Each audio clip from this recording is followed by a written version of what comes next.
Hey, it's me again. And let me tell you a little more about what the perfect campsite means to me, because it may not be the same for you. It may not be the same for anybody. I don't know.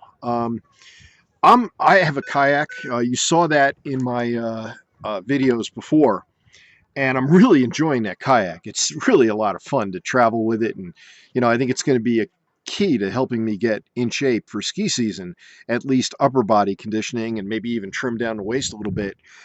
Well, that said, my perfect campsite is pretty much where I am, located right along a lake or very slow moving river, which is really what this is. Um, and being out in the forest. I have no hookups here. This is pure dry camping. I'm perfectly happy with that. And I'm going to put a video together that explains more about how my iteration of dry camping is working with solar panels. And in fact, I've got my camera and my laptop currently plugged into 110, which is being generated through my solar panels and my inverter. So I'm pretty happy about that arrangement. Getting here presented, uh, there's always going to be challenges when you are seeking something exceptional. Let me present it this way. It's September 23rd. I left Stock Ups on September 8th. Still working with Stock Ups. I'm still doing RV sales, and it worked out to be a great summer program. And now I'm going to be doing essentially internet sales for Stock Ups, taking inquiries from people who are interested in an RV, travel trailer, fifth wheel, whatever, and then matching them up and closing the sale and having it delivered over in Wyoming.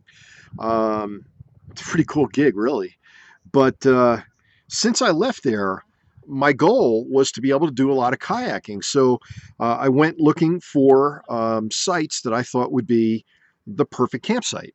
I found one called Cooney Dam Lake or Cooney Dam Reservoir, which is just outside of Red Lodge, Montana. Nice place, great site. I've got some photographs that I'm sure you'll find within this post. And the only downside I could think of, other than the fact that it's dry camping, again, that's not going to work for everybody. And if it doesn't work for you, you should really be thinking about, well, what could you do to make it work for you? You really only need water and a source of power, and a way to handle the sewage in your black and gray tanks. Um, Cooney Cooney Dam Reservoir. Um, Again, great site, but it's about a mile or a mile and a half of washboard roads. So that kind of shook the skirting free on one side of my RV, which I fixed with some twist ties. What can I tell you? But that was overall pretty good. Only stayed one night because the weather turned bad, and solar panels don't do much when it's cloudy out. I went to a town park in Columbus, Montana. I'm sure there are photos of it or information about it. I can't remember the name of it. It's some Indian name. I keep thinking Itchy and Scratchy, and it's not that. Um, but I went to that park. It's alongside a river, which for my situation with the kayak doesn't work because I want to be able to go out and come back to the same spot. But it's a beautiful site, and being on the edge of the town, it's absolutely a great location. And that's Columbus, Montana. And then from there, I headed to Bozeman, checked in with the ranger's office, and they said, well, go out to Highlight Lake. Um, it was Hood Creek Park, Hood Creek Campground, run by the Forest Service. Turned out not to be a good move. They swore on a stack of Bibles at the forest ranger office that I could get my 38-foot fifth wheel in. Apologize for any wind noise you might be hearing. But that didn't work out so well. I, in fact, ended up doing some damage that, again, you'll see some photos, and hopefully by Friday morning I'll be getting that fixed at a body shop in West Yellowstone. It happens. When you're looking for something exceptional, you're going to take some risks, and that was a risk.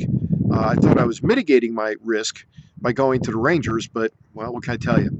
Now I'm in Lonesomehurst Campground, just outside of Yellowstone, West Yellowstone.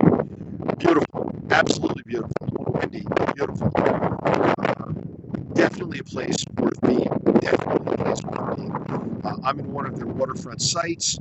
There are, I'd say, 3 or 4 sites here, 5 sites that are absolutely spectacular. Probably 2 or 3 of which I could get into. When I leave here, I'm going to be doing some traveling, and I'll be heading north up towards Helena.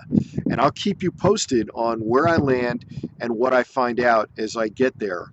I've been told, well, I'm not going to tell you yet. I'm not going to tell you where I'm going.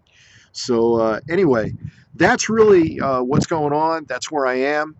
And it's just spectacular. It really is. Hopefully, you had a chance to see some of the footage prior to this to really get a feel for this place. Thank you.